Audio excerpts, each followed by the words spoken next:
It's Labor Day. It's time to labor in the kitchen with Arthur Schwartz. Good morning, Arthur. I try not to think of it as labor. Yeah, I know. And I keep thinking, well, Labor Day is for people who actually do labor, and they get a day off. I never get a day off. You have to eat every day. I guess I could order in, but it's Monday. I'm not around here. The restaurants are often closed on Mondays, but it's a holiday. Who knows? Anyway, this came up several times in the last few weeks, so I thought the heavens were telling me I should talk about it, which is the way I dress a salad. Now, I'm very proud of the way I dress a salad because my friend Roberto, a true Roman, born, living his full life in Rome, once complimented me on the way I dress a salad, and he said, "You're the only person I ever see, other than myself, who knows how to dress a salad." And I feel Roberto knows everything because he's a fabulous cook and a great man. And how I do it is, I don't even know where I learned this, but obviously in Italy, because it's an Italian method. And I always say Italians think dressing is a verb, not a noun. In other words, they don't make dressing and then put it on the salad. They dress the salad. Got it? Mm-hmm. No, good. It's a difference. And so it's a process. I don't make I don't make dressing in a jar and shake it up to mix it. I don't make it in the bottom of a bowl, which I used to do. That's the French way. But I've always, for the last, 50 years, been making salad this way, which is I put whatever the salad is in the bowl, and then I toss it with my best olive oil. And you want proportions? It's hard to tell. I would say for a couple of quarts of salad, and that's not all that much, by the way, I would use no more than 3 tablespoons of olive oil. 2 might be good enough. And so what I have is the same salad spoon and fork that I have been using since I would guess it's like 1972. I'm not joking. And so I know exactly how much oil is in the spoon. And I use 2 spoons of that, and I toss the salad, whatever it is, with the olive oil first.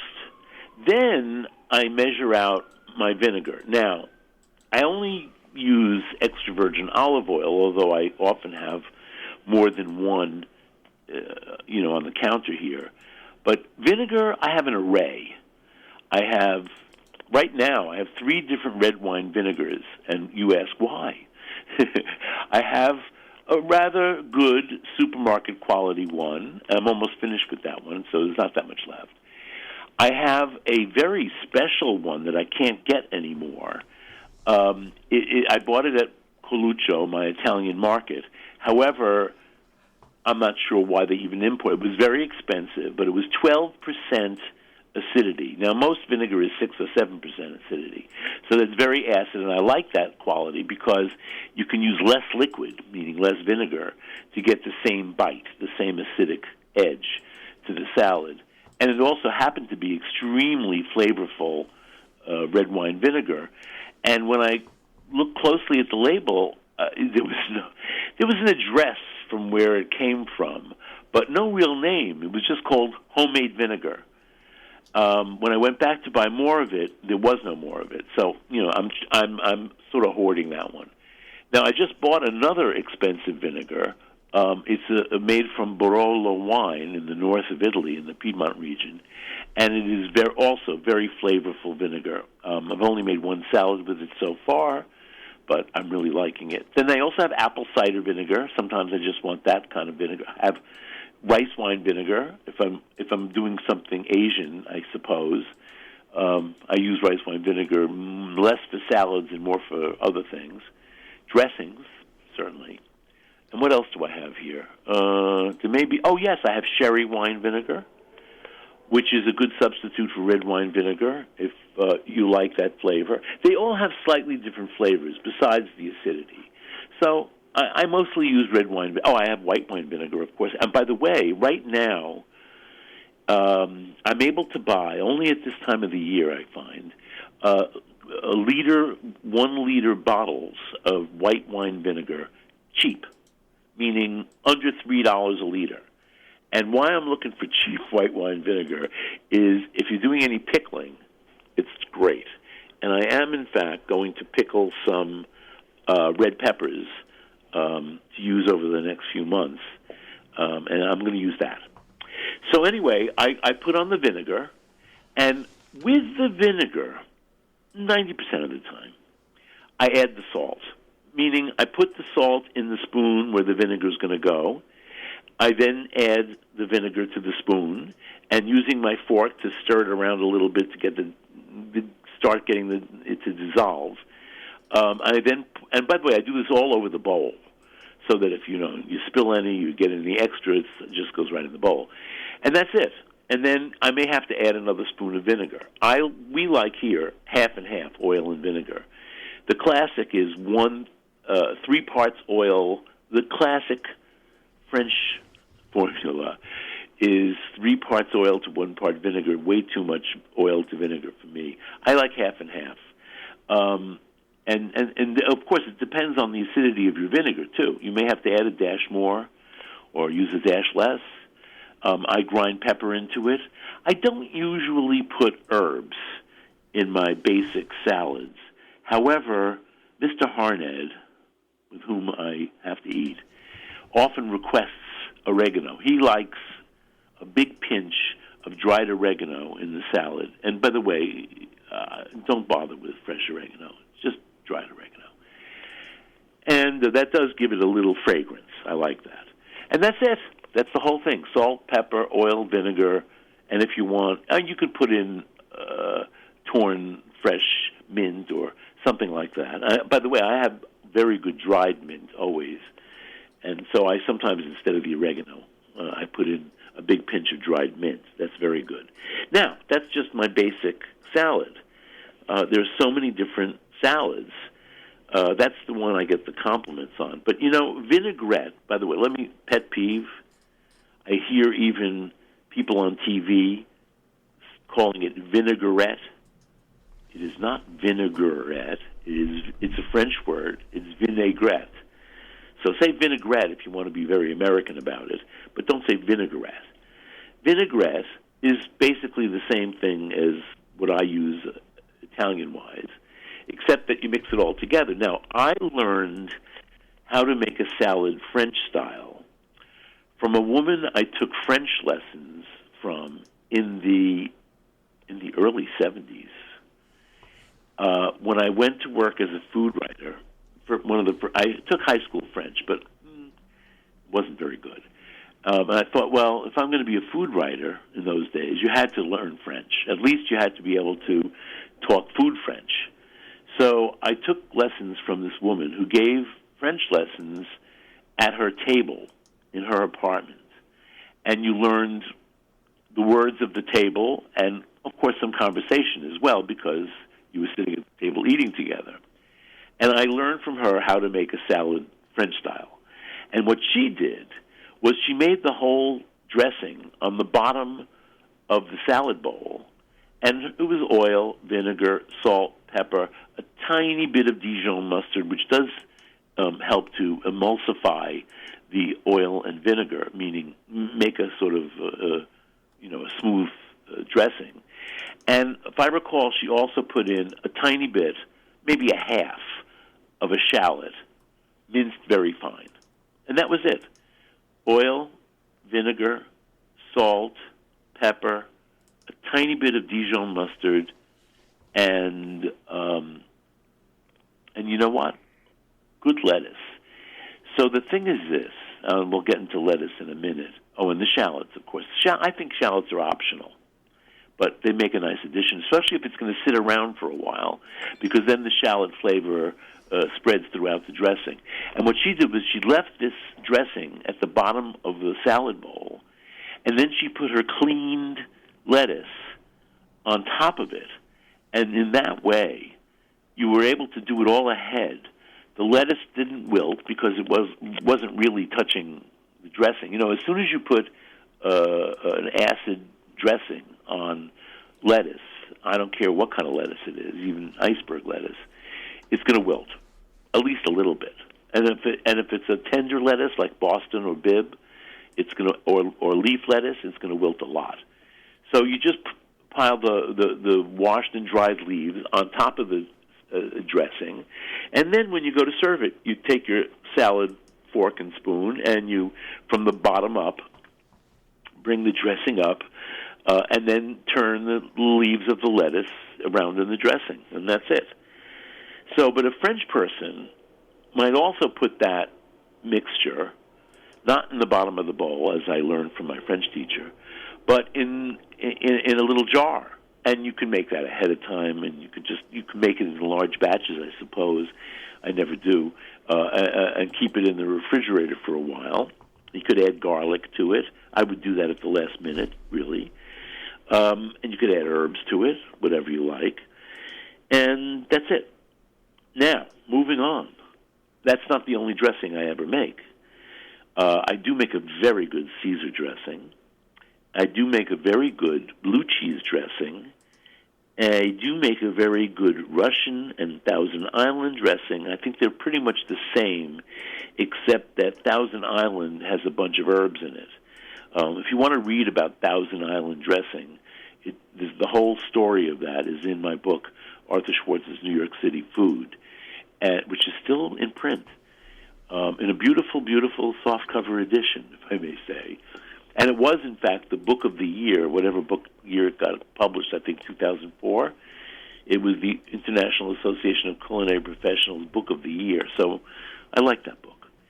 Anyway, the whole story of Thousand Island dressing is there, and in fact, it was created in the Thousand Islands, meaning upstate New York, or you could say lower state Canada.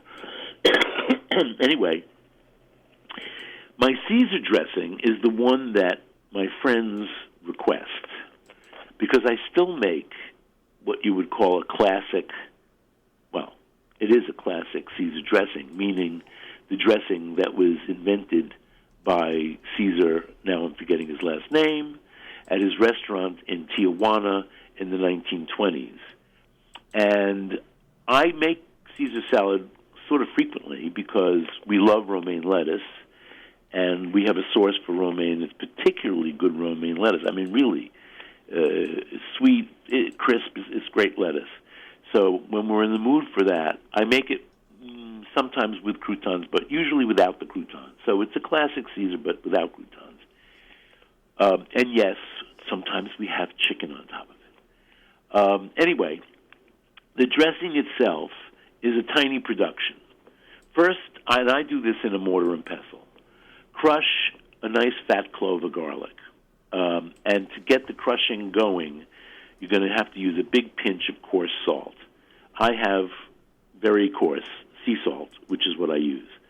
And the sharpness of the salt helps crush the garlic. You can cut the garlic into little pieces to get going if to start it.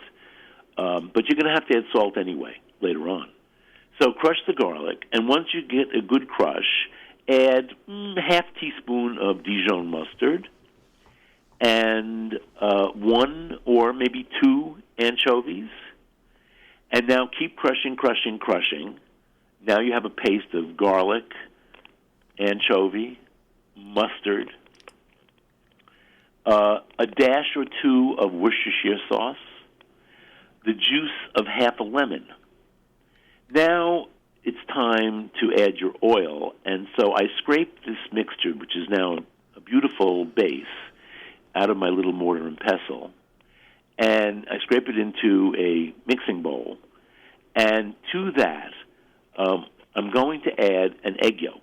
Now, truly, the egg yolk is supposed to be coddled, which is to say you take an egg, you put it in boiling water, you take it out before it gets cooked, and it's just sort of warmed through.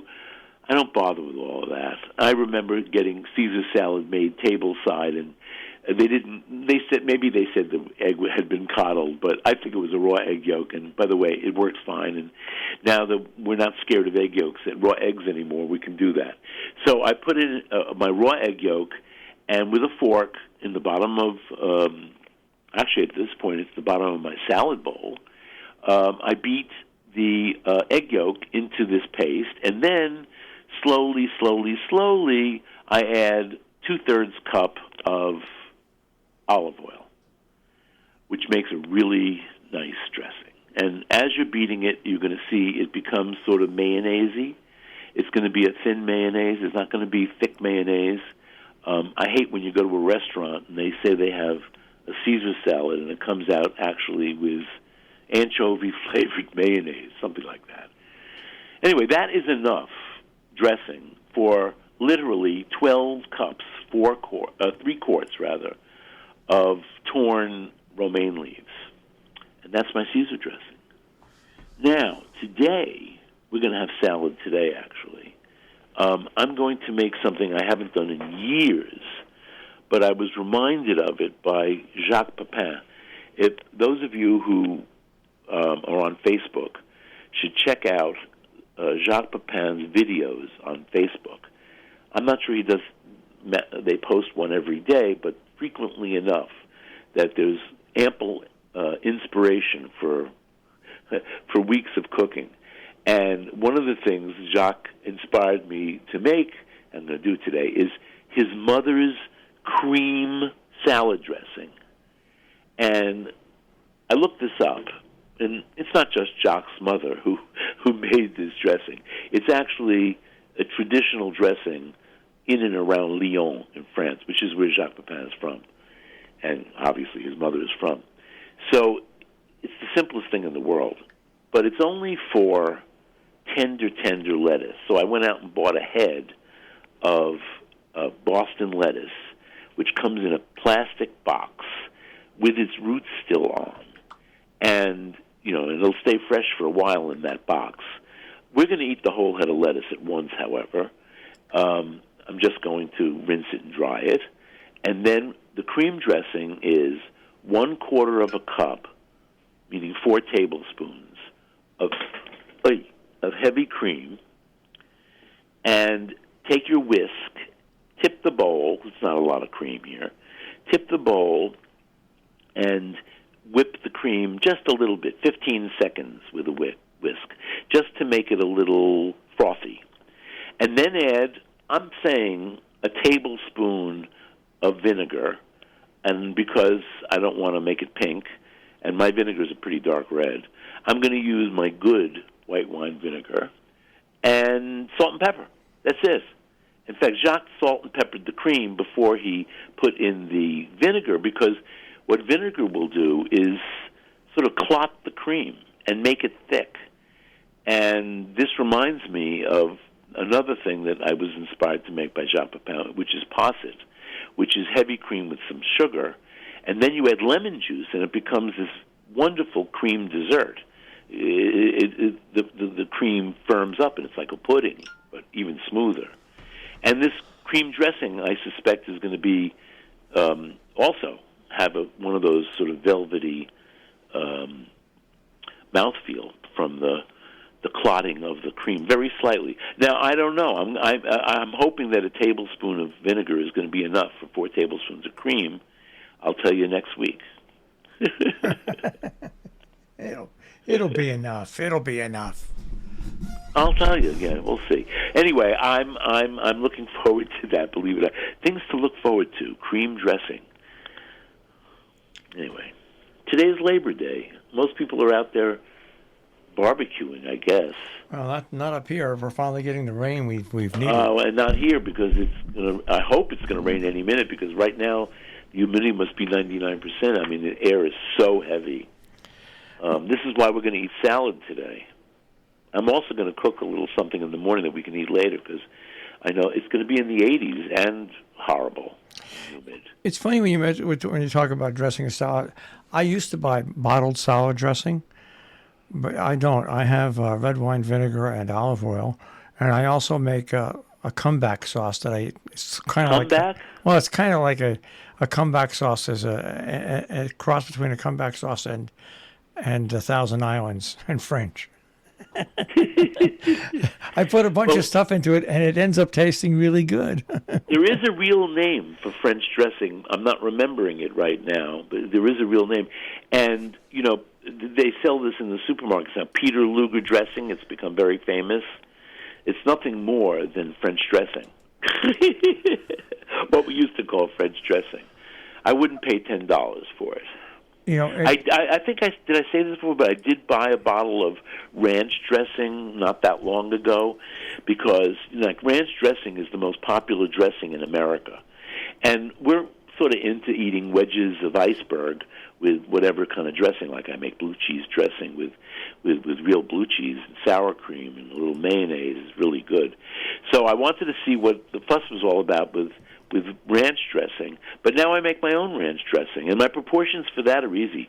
1/3 buttermilk, 1/3 mayonnaise, 1/3 sour cream, all whisked together, and then herbs. And I prefer dill and parsley, lots and lots of dill, especially because dill doesn't hold up very well in the refrigerator, so if I buy a bunch of dill, I want to really make use of it.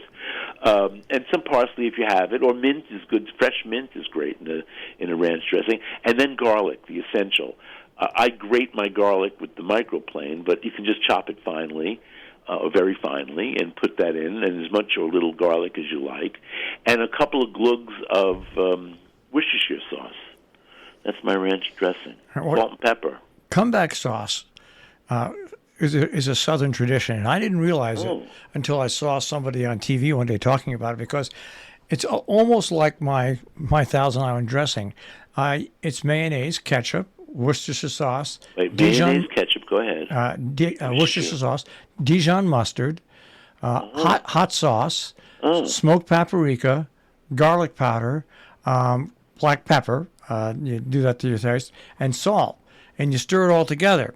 And I didn't realize what it was so I went after it, because I normally just take mayonnaise and pickle juice and pickles and Worcestershire sauce and garlic and pepper. I didn't realize, so I was only a few steps away from comeback sauce, my Thousand Islands. I have to do some research on where did this originate? Because Louisiana, down south. Down south. Yeah, and why they call it comeback sauce if you served it. Yeah. And it was like saying, these people will definitely come back to have more. I figured that it might be something like that. Well, yeah, you know what? I have this book. It's like a coffee table unto itself. It's so big. Natalie Dupree's Mastering the Art of Southern Cooking. It is supposedly the be-all, end-all Southern cookbook. And that's why I haven't disposed of it yet. Nobody wants books anymore. And funny thing about comeback sauce. But I'm going to look up comeback sauce and see what she has to say about it. Each state has like Louisiana is a little bit different than Nashville. And there's a little bit, they all change it just a little bit. But, well, let me say that Natalie has a more general view of the South, because she is truly not a Southerner, even though she has a Southern accent, and she was very famous as a Southern cook, had a TV show, all that stuff. She's from New Jersey. There you go. So she still can look at this food as an outsider, which I think is sometimes more perceptive than if you're an insider. Yeah. But it's funny when I saw that you were going to talk about dressing a salad. Yeah. I just stopped buying store-bought dressings a long time ago. And there's no reason. I mean, oil and vinegar, salt and pepper is enough. Yeah, no. Truly. But let me say, I made a dinner for friends on Saturday night, and one of my friends wanted to see how I make amatriciana, so I showed her, and we ate it, and she said, "Why doesn't my food ever taste like this?" And I know the answer. But I didn't want to say it because her husband was sitting there, and he's the one who does the food shopping. And so it's all about shopping.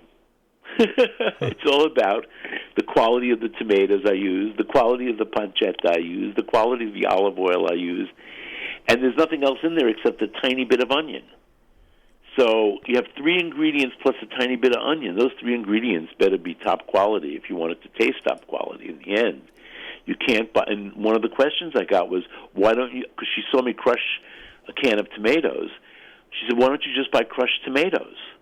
I said, because if you were a canner of tomatoes, would you crush your best tomatoes and put them in a can, or would you put your best tomatoes whole in a can?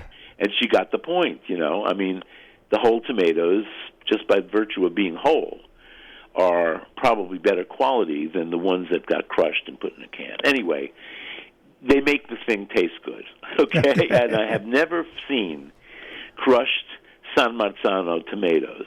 All San Marzano tomatoes, meaning from San Marzano, are, and those are, to me, what they should taste like. And I do use fresh tomato. This time of the year I make tomato sauce with fresh tomatoes very often, but I also like to use canned tomatoes. They have a different flavor altogether. And for amatriciana, I guess I could try it today, in fact, because I have some cherry tomatoes. I wonder what amatriciana with cherry tomatoes would be like. Why not? I'll make it today. All right. And then we'll have that with the salad. All right. Well, with cream dressing. We'll be very international. French salad. And you know what? Next week, because I don't have time anymore, but I need to talk to you about Boston lettuce versus Bibb lettuce. Okay. Versus limestone lettuce. Versus, you tell me what are the names it's called, but I don't know. So lettuce is we did dressing this week. Next week, lettuce. Let us talk about lettuce next week. Oh, let us talk about lettuce. Call Jill. Tell her to post that. Okay. Take care, guys. Take care, Have Arthur. a great week. Enjoy the holiday. You too. Bye-bye. Arthur Schwartz, the Food Maven, here on The Breakfast Club on Robin Hood Radio. RobinHoodRadio.com on the web.